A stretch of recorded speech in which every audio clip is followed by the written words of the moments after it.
Halo semuanya, selamat siang, selamat sore, selamat malam, selamat pagi dimanapun Anda semua berada dan sedang menyaksikan video dan juga sedang membaca artikel singkat ini. Ini tentang salah seorang perempuan namanya Sabrina Gonzalez Pasterski. Di tengah dunia yang sibuk mengejar popularitas dan sensasi, Sabrina Gonzalez Pasterski justru memilih jalan sunyi, jalan di mana ilmu pengetahuan yang dalam dan menantang.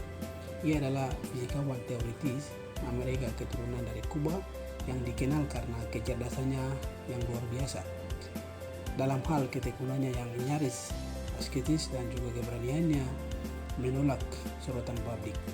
Sejak remaja, Sabrina telah menunjukkan kejeniusan langkah merakit dan menerbangkan pesawat sendiri, lalu melanjutkan riset di bidang paling rumit dalam fisika modern, gravitasi kuantum dan lubang hitam. Karya ikuti oleh ilmuwan besar seperti Stephen Hawking dan juga namanya kerap disebut sebagai simbol bahwa kejeniusan sejati tidak selalu berisik, tetapi bekerja dalam diam demi memahami rahasia alam semesta. Ketika dunia berisik, kejeniusan memilih diam. Dia adalah Sabrina.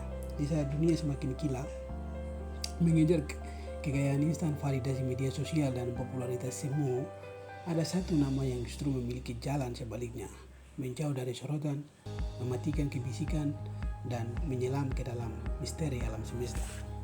Namanya Sabrina Gonzalez Pasterski.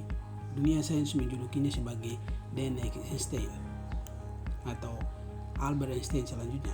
Julukan ini bukan hanya sensasi kosong, tetapi otaknya membuat Stephen Hawking menjadikannya riset sebagai rujukan yang membuat tokoh-tokoh seperti Jeff Bezos dari Blue Origin dan juga Elon Musk dari SpaceX dan Tesla mengantri hanya untuk bekerja dengannya. Namun yang paling mengejutkan adalah Sabrina tidak tertarik pada ketenaran dan semua fasilitas dan kekayaan yang diberikan dan ditawarkan itu.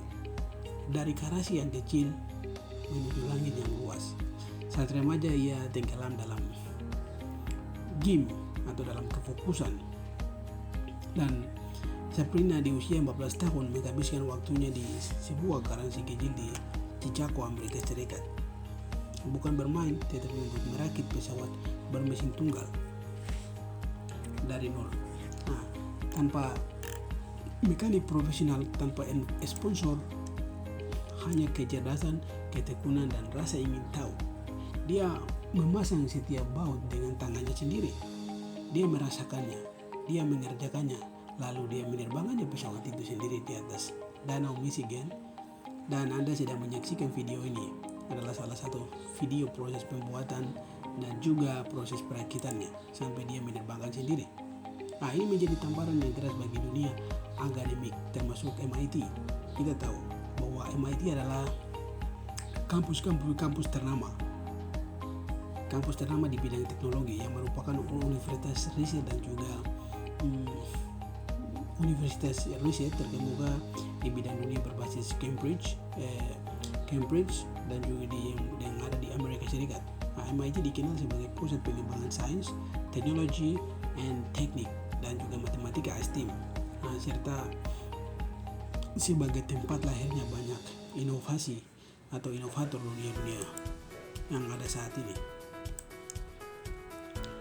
Dalam konteks kisah Sabrina Gonzalez dengan MIT, kita perlu tahu MIT sebelumnya menolak Sabrina. Dalam konteks ini, MIT adalah institusi yang akhirnya mengakui dan mengembangkan potensinya. Meskipun awalnya hampir gagal dan melihat keistimewaannya yang dahulunya dia masuk dalam waiting list, sekarang mereka melihat keistimewaan yang ada dalam Sabrina. Karena apa?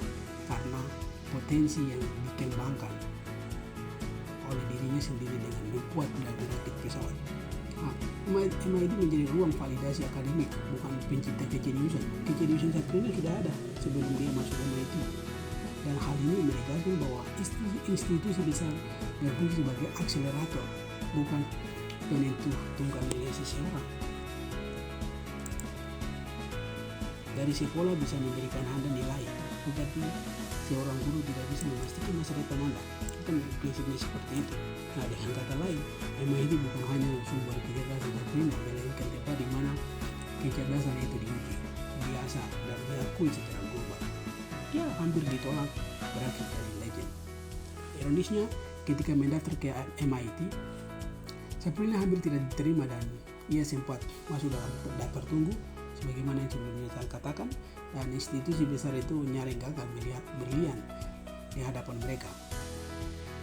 Namun, setelah para profesor melihat dokumentasi pesawat rakitannya, mereka sadar bahwa ia bukan hanya mahasiswa biasa, tetapi ia adalah mahasiswa legendaris. Nah, Sabrina membuktikan dengan lulus IPK sempurna ya 5,00 ya. Ini pencapaian yang ini sebuah pencapaian langka yang belum pernah terjadi selama puluhan tahun di jurusannya. Mengapa ia mengujian fisika modern? Itu pertanyaannya. Fokus riset Sabrina berada di wilayah paling ekstrim dari pengetahuan manusia, gravitasi kuantum yang dikembangkan juga oleh Albert Einstein dan juga Newton, dan lubang hitam yang diteruskan juga dengan oleh Stephen Hawking ya. Salah satu temuan yang paling berpengaruh adalah konsep spine memory. Akses di sini saya menyatakan sumber untuk rekan-rekan bisa membaca. Nah, pandangan lama tentang gravitasi kuantum dan lubang hitam atau black hole. Nah, pandangan lama mereka mempercayai bahwa ruang waktu seperti karet, jadi merengkang lalu kembali ke bentuk semula. Nah, sekarang temuan Sabrina, ruang waktu memiliki ingatan. Setelah dilewati gelombang gravitasi, ia tidak sepenuhnya kembali ke semula, melainkan berubah secara permanen dengan putaran atau spinning yang baru. Nah, teori ini begitu mendalam sehingga Stephen Hawking menjadikannya rujukan utama dalam karya terakhir sebelum beliau meninggal. Menolak kekuasaan demi kejujuran ini.